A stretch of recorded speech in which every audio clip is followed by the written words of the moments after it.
I was debating whether or not to make this video because I didn't want to add fuel to the fire, but honestly, I couldn't care less. Not to mention I don't have a huge audience, so it's not like I'm really furthering it.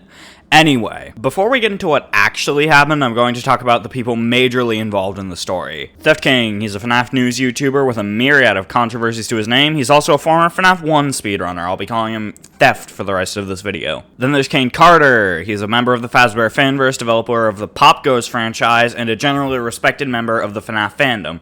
Also the most well-known of the victims of the Peargate scandal from a few months ago. I'll be calling him Kane for the rest of this video. And Sheep Rampage, he makes similar content to Theft King, albeit with less controversy and more generally being a likable person. I'll be calling him Ethan for this video because that's his name. Oh, and there's also a few, less important people. The whole controversy started with Theft posting a video about a rejected Fazbear Fanverse game by the name of Afton Build. Kane commented on the video asking Theft to DM him on Twitter to get a more positive view from a Fanverse member. Theft sent him a DM, and then after 2 weeks with no response, he asks again. To no response, until eventually Sheep Rampage makes a video about how the fanverse is dying. Then, Kane subtweets that and says this. 1. Pop Goes Arcade releases on Steam, 98% rating. 2. Funko and Mewtwo's merge out this year. 3. Nixon is allowed to work on the joy of creation again. 4. Fiznom with plenty of FNaF Plus dev updates. Every FNaF YouTuber in the world. The fanverse is a failure. Scott failed us. The initiative is doomed. To which he attached an image captioned, "Fuck you, bitch. Why you always got something negative to say?"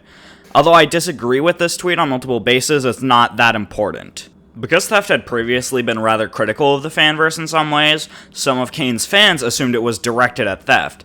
And whether or not this is true just depends on if you believe Theft. People sent him death threats. Now, if this is fake, which is very possible, as Theft hasn't even shared as much as a screenshot to prove his innocence, this is fucked up. But if it's true and he was receiving these threats, then it's kind of just the internet, as bad as it sounds. Regardless, Theft then asked Kane to make a post telling his audience not to attack creators he talks about, not even addressing Theft specifically, just a general statement, and Kane doesn't respond. As fucked as it sounds, I understand Kane not doing this, because telling someone to not do something on the internet especially only makes them want to do it more. It's also worth mentioning that the screenshots Theft provided weren't marked as red. He may have posted them shortly after getting the screenshots, but it's also entirely possible Kane just missed the messages. So then Theft posts a video titled "An Open Letter to Kane Carter." In that video, he addresses Kane and essentially tells him he's been receiving harassment and threats, and for Kane to at least make a statement to not harass people he criticizes.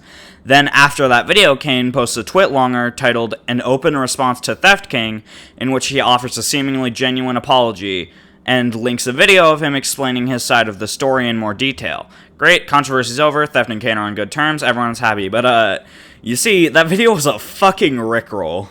Welcome to Act 2. Theft starts a live stream, similar to Shane Dawson's Instagram livestream of him melting down over any sort of criticism from June 2020. Now, 2 full years later, a FNaF YouTuber is having a similarly reputation-ruining livestream. He was attempting to find a secret ending in the original Pop Goes, but the conversation quickly turns to discussing the situation with Kane. Then, after about an hour, Kane Carter super chats $5 and says to visit the Twitter account Lost Pop Goes. What? Hello? Hey man, keep your chin up. You should check out the latest tweet by @LostPopGoes. It's important. Are you kidding me, dude? Are you kidding? Do you really think this is the fucking venue for this? I DM'd you. I'm begging you to fucking speak to me. I've been begging you. And you've just been ignoring me. I didn't do anything. I've been ignoring you. And now you come in private. I'm trying to resolve this in private. And then you come in my fucking live stream and do a donation. Are you serious? Are you kidding me, dude? Do you know how unfair a position that is to put me in? Are you...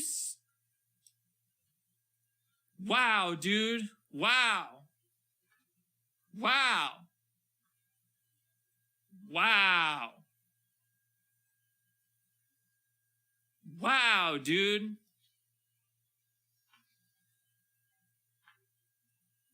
Okay, now you want to talk to me? You know what? Yes, because I'm so fucking desperate for this to be over. I'm so fucking desperate for you to stop weaponizing your audience against me over a video that fucking Sheep Rampage made that I'm gonna end this fucking stream and look at this message that you said because I'm that, even though I don't want to because I think what you just did is fucked up, I'm gonna do it anyway because that's how fucking desperate I am in the hopes that maybe this can be finally fucking over.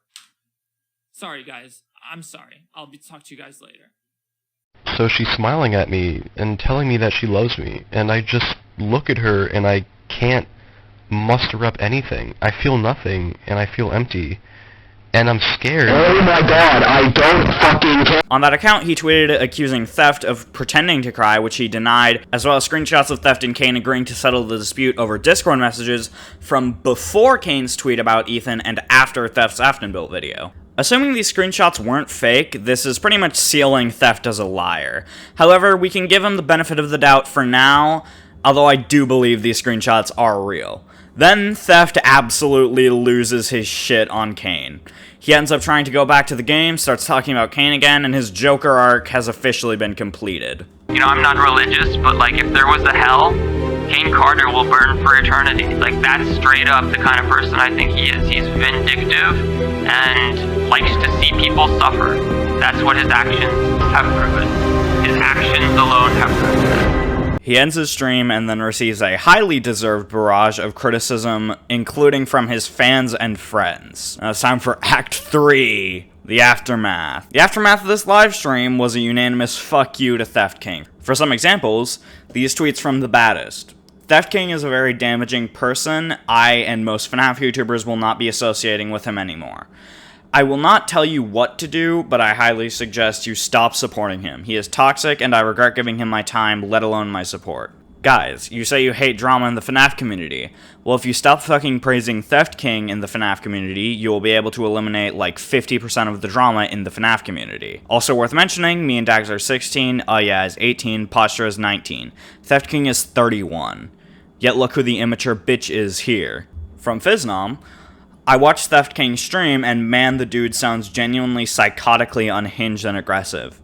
I was mostly having a laugh before this, but considering how creepily obsessed he seems to get with people that wrong him, it seems it's best to just block him and move on. From GoMotion, I am seriously considering dropping any future FNaF projects and making my leave from the FNaF community entirely. I really don't think sticking around is doing me much good anymore, bro. Theft situation was the cherry on top for me. I'll drop a review of the new Pop Goes game and look at a couple of the Fanverse games in the future, maybe, but at the very least I need a fat fucking break from the whole scene. From Ethan, who I mentioned earlier, Theft King, I'm not religious, but like, if there was a hell, Kane Carter would burn for eternity.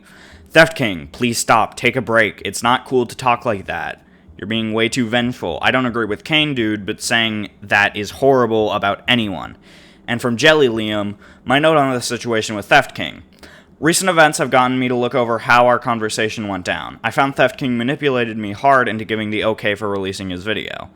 Here's evidence of manipulation, guilt tripping, and bribery after the fact. To which he attached these screenshots. Liam says, okay, so my co-director and lead programmer also wants to watch the video before it goes public. She's currently in a lecture and is out in about 30 minutes. Theft, alright. Liam, she wants me to run it by Scott's lawyers first to make sure it clears NDA. Theft, Yeah, nah. Listen, I want you to imagine Scott Cawthon sues fan game developer as a headline. You probably can't, because that would never happen, XD. I mean, I'm going to assume that, like most of us, you do not have much wealth to take. XD. Then a day later, Theft. The video is out. I mean, don't worry about it. They're just fucking trolls fucking with you. Again, you're being intimidated. Everyone is on your side. Liam responds with question marks. Back to Theft himself, it's 4:50 p.m. on July 22nd as I'm writing this, and at 3:18, Theft posted an apology. I'm going to read it in full, then summarize it. Full warning, it's a bit long, so you can skip ahead to the timestamp on screen, and I'll summarize it. Alright, here we go. I want to apologize to Kane as well as everyone else for some of the statements I made in last night's stream. I'd also like to apologize to all of the Fanverse developers who have been inconvenienced by any of my content. Specifically, I'd also like to apologize to my friends who underwent a lot of stress as a result of this situation. I understand that was a very unfair position to put them in. I was very desperate to try and resolve things privately with Kane, and when he sent super chat in my stream to troll me, I completely lost my cool and overreacted at several points throughout. I will being more cognizant of using provocative thumbnails. My upcoming video is very lighthearted and hopefully humorous. However, as I often say in my videos, talk is cheap, and I understand if anyone is skeptical that these assertions are genuine. I do not expect anyone to take my word for these things. I intend to prove it through my actions in the coming period. All I want is to make videos that my audience finds interesting, and I've only been doing this for under 8 months, and I'm still learning. I will try to do better in the future. I am sorry to anyone who was let down by my outburst.